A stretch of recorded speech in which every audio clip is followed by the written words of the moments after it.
تعالي تعالي، انا بحب الكيك بتاعك. الكاتبه المختفيه. لا انا دينا مشبعاني حب. بقول لك مفيش جديد في موضوع الكاتبه المختفيه ده؟ لا بس التقرير بتاع الدكتوره النفسيه اللي ظهر مؤخرا هيغير كتير قوي في الاحداث الفتره الجايه. لا احنا عايزين نعرف من الاستاذه بوسينه ايه اخر الاخبار. هي اضرب صاحبتها. ايه ده؟ في واحد بيبيع فريسكا، بتاع فريسكا، تعالى تعالى اه تعالى تعالى عند البنوته الحلوه دي. احلى بنوته. طب احنا ما جبناش حله محشي ليه؟ صوابع كده. عشان الناس كلها بقت عيلتي واصحابي وسيلفي وسيلفتشي. انا حاسه ان انا شفت الراجل ده في حته قبل كده. ده عجيب قوي، ده لابس نضاره غطس. أنا بحس الصحفي بقول إن الست المؤلفة دي لو ما كانتش ماتت يبقى أكيد موجودة هنا، واحتمال كبير تبقى موجودة بينا كمان. هو انت لسه قاعد بتعمل ايه؟ الحساب محدش حاسبنا. انا معايا فك، انا معايا فك. انا في خط جديد في دماغي، لو طلع صح هيكشف حاجات كتير قوي الفتره الجايه. تسلم.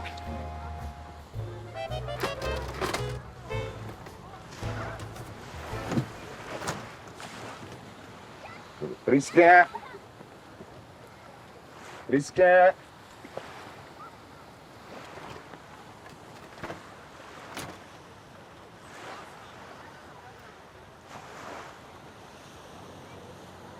الو يا مامي، اكيد لسه ما وصلتش لحاجه. انا ببدا من الاول، انا وصلت لهم بالعافيه. انا عايز بدل انتقالات وبدل فرهضه. العمليه دي ما بقتش جايبه همها. سلام يا مامي، سلام.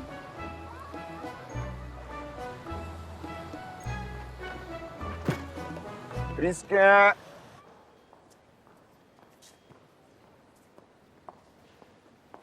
أستاذ كامل، المفروض إن حضرتك تاخد الناس اللي على البيتش وتغادر فورا. أنت هتعمل لنا مشاكل كبيرة مع الإدارة يا أستاذ كامل. ما ينفعش، مستحيل. انا حاولت في كل الفنادق اللي حواليك ومفيش عدد الغرف اللي احنا محتاجينها. أنا آسف، ده مش ذنبي. المجموعة دي لازم تغادر، وأولهم الراجل بتاع الفريسكا. الشكل بقى وحش قوي.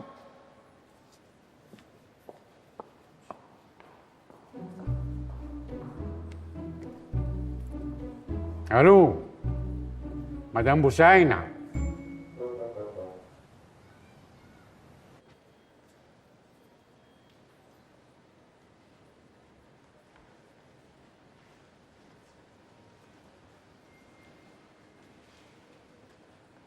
خير يا أستاذة أستاذ كامل. أستاذة بوسينة، كويس إنك جيتي. أنا عايزك في موضوع حيوي وخطير جدا.